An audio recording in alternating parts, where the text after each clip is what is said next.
No matter how much I make up, there's stuff in history that's just as bad, or worse.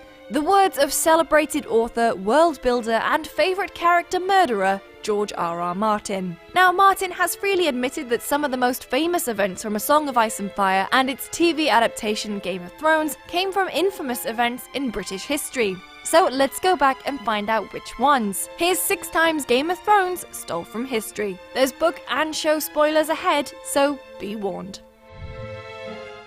The long-running civil war between the Northern House Stark and the rich Southern House Lannister is pretty much a direct parallel of the Wars of the Roses from 400 years ago. Due to a blip in the line of succession, there ended up being 2 families vying for the throne, the Yorks and the Lancasters.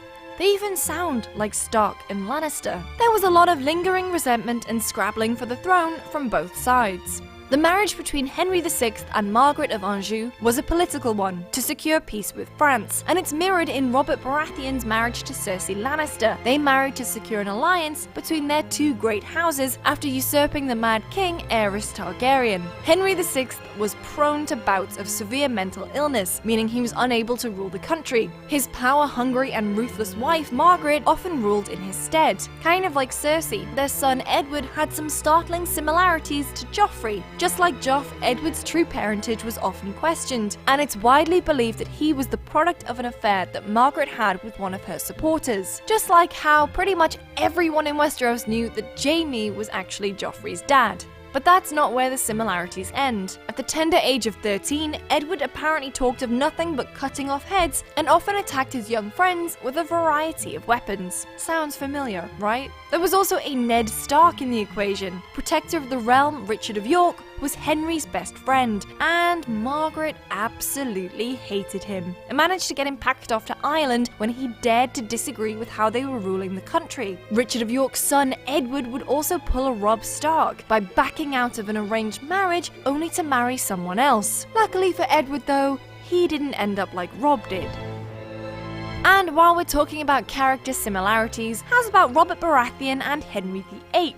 In their youth, both were renowned fighters who had the love of the ladies, but as they settled down and took wives, they each gained weight, became fans of the drink, and were less than faithful to the old ball and chain. They both left the ruling of their kingdoms to other people. Robert almost never attended the small council meetings, and Henry was much the same. He preferred to let his privy council take care of matters while he spent his time hunting, which is of course another favourite pastime that he and Robert shared. Admittedly though, Robert didn't have half as many wives as Henry did. I've been sitting here for days! Start the damn joust before I piss myself. The Wall is a giant structure that stretches across the northern border to protect the 7 kingdoms from the threat of wildlings and the others that reside beyond. Its inspiration actually lies in the north of England. Hadrian's Wall stretches for 73 miles, from the banks of the River Tyne to the Solway Firth. When it was built, it stood 3 meters wide and between 5 and 6 meters tall. It marked the northernmost limit of the Roman Empire. While we don't know why it was built in the first place, it's widely assumed to be a defensive measure against the local northern tribes, who Emperor Hadrian decided would be too difficult to bring under Roman control. You should have persevered, Hadrian. I mean, Jon Snow managed to get the wildlings on side. Khal Drogo was a great Dothraki warrior, hell-bent on conquering Westeros with his bloodthirsty Khalasar. Their methods weren't dissimilar to those of the Mongol hordes, led by famed Emperor Genghis Khan. Both led armies of fearsome mounted warriors who raped, pillaged, and murdered their way through anything that stood in their way. But the similarities don't end there. You may recall the grisly end of Viserys Targaryen, who had a vat of molten gold poured over his head. Well, it's not dissimilar to how the governor of Otrar met his maker. After royally pissing off Genghis Khan by killing a whole load of his men, Khan had the governor executed by pouring molten silver into his eyes and mouth. And you thought that pizza burn was bad.